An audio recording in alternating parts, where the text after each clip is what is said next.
Hello friends, Sanjia cooking চ্যানেলে আপনাদের সকলকে স্বাগত। আজকে আমি আপনাদের সঙ্গে শেয়ার করব এই বৃষ্টির দিনে গরম গরম কাঁকরোলের পকোড়া রেসিপি। তো দেরি না করে আজকের রেসিপিটা শুরু করা যাক। প্রথমে আমি 6টা কাঁকরোল নিয়ে নিয়েছি। এবার কাঁকরোলগুলোকে অর্ধেক করে কেটে নেব। আমার কাটা হয়ে গেছে। এবার একটা বাটির মধ্যে আমি কাঁকরোলগুলো তুলে জল দিয়ে ভালো করে ধুয়ে পরিষ্কার করে নেব। জল দিয়ে ভালোভাবে পরিষ্কার করা হয়ে গেলে গ্যাসের মধ্যে একটা প্যান বসিয়ে দিয়ে ওর মধ্যে জল দিয়ে কাঁকরোলগুলোকে সেদ্ধ করার জন্য দিয়ে দেব। আর 1 চামচ লবণ দিয়ে দেব। লবণটা দেওয়া হয়ে গেলে আমি 5 মিনিট ঢাকা দিয়ে রেখে দেব। 5 মিনিট পর ঢাকনাটা তুলে আপনাদের দেখাচ্ছি। দেখুন কত সুন্দরভাবে সেদ্ধ হয়ে গেছে। এবার একটা ছাঁকুনির সাহায্যে কাঁকরোলগুলোকে তুলে নেব। আমার সমস্ত কাঁকরোল তোলা হয়ে গেছে।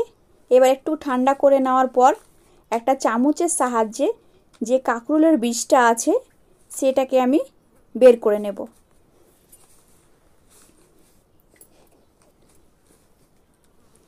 দেখুন কতটা সুন্দর লাগছে, একেবারে অর্ধেক ডিমের মতো লাগছে। একইভাবে আমি সব কাঁকরোলের মধ্যে থেকে বীজগুলোকে বের করে নেব। আমার সমস্ত বীজগুলো বের করা হয়ে গেছে।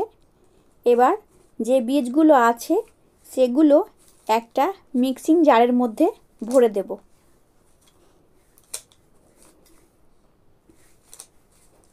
বীজগুলো আমার মিক্সিং জারের মধ্যে ভরা হয়ে গেছে। এবার এর মধ্যে আমি 50 গ্রাম কাঠবাদাম দিয়ে দেব, আর 2টো আদা কুচি, 2টো কাঁচা লঙ্কা, সামান্য লবণ দিয়ে এটাকে ঢাকনা লাগিয়ে দিয়ে আমি স্মুথলি পেস্ট করে নেব। দেখুন আমার পেস্টটা করা হয়ে গেছে। পেস্টটাকে বাটির মধ্যে তুলে কুচানো পেঁয়াজ দিয়ে ভালোভাবে এটাকে মিশিয়ে নেব।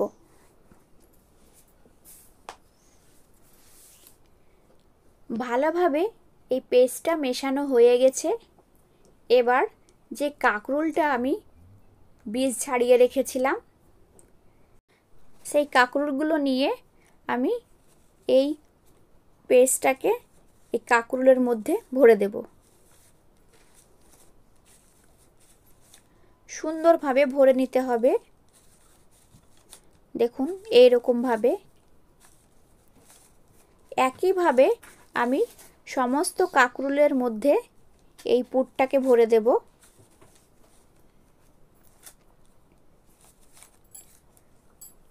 আমার সবগুলো ভরা হয়ে গেছে। এবার এগুলোকে একটা সাইডে রেখে দেব। দিয়ে একটা মিক্সিং বোল নিয়ে নেব। এর মধ্যে 1 কাপ চালের গুঁড়ো, 1 কাপ বেসন, 1/2 কাপ কর্নফ্লাওয়ার, 1/2 কাপ ময়দা, টেস্ট অনুসারে লবণ, 1 চামচ হলুদ গুঁড়ো, 1 চামচ লঙ্কা গুঁড়ো, 1 চামচ কালো জিরা দিয়ে এটাকে অল্প অল্প জল দিয়ে একটা ঘন ব্যাটার তৈরি করে নেব। জলটা একসঙ্গে ঢালবেন না, অল্প অল্প করে ঢালতে হবে। এবার এটাকে ভালোভাবে মিশিয়ে সুন্দর একটা ব্যাটার তৈরি করে নিতে হবে।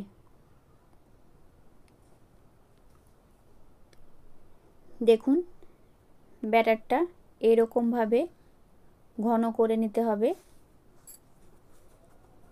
বেশি ঘন মনে হলে আবার একটু জল দিয়ে একটু পাতলা করে নিতে হবে। দেখুন আবার একটু জল দিয়ে আমি পাতলা করে নেব।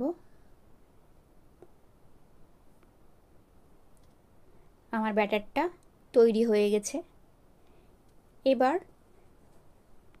যে কাঁকরুলের মধ্যে পুর ভরে রেখেছিলাম সেটাকে এই বেসনের মধ্যে ডুবিয়ে দিয়ে গ্যাসের মধ্যে আগে থেকেই তেল হিট করে রেখেছিলাম। এবার আমি এই তেলের মধ্যে কাঁকরুলগুলোকে একটা একটা করে ছেড়ে দেব।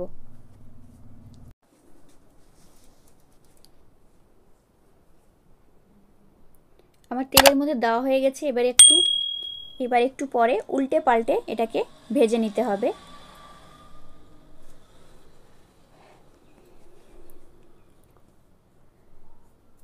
উল্টে পাল্টে লাল লাল করে ভেজে নিতে হবে। দেখুন কত সুন্দরভাবে ভাজা হয়ে গেছে।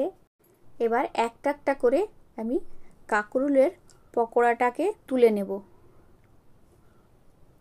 আমার তোলা হয়ে গেছে। একইভাবে আমি বাকিগুলোকেও ভেজে নিয়েছি। দেখুন কতটা সুন্দর হয়েছে। এই বৃষ্টির দিনে বিকেলে কিছু স্ন্যাক্স খেতে ইচ্ছা করলে ঝটপট এই কাঁকরুলের পকোড়াটা একবার হলেও ট্রাই করতে পারেন। খেতে বেশ মজাদার আর বাচ্চা বড় সকলেই পছন্দ করবে। আমার এই ভিডিওটা যদি আপনাদের ভালো লেগে থাকে তো অবশ্যই বাড়িতে ট্রাই করবেন এবং কেমন হলো আমাকে কমেন্টে জানাবেন। যদি আপনারা এই ভিডিওটা ইউটিউব থেকে দেখে থাকেন তো আমার চ্যানেলটিকে লাইক এবং সাবস্ক্রাইব করে দেবেন, আর ফেসবুক থেকে দেখে থাকলে পেজটাকে ফলো করে দেবেন। দেখা হচ্ছে নতুন কোনো রেসিপি নিয়ে।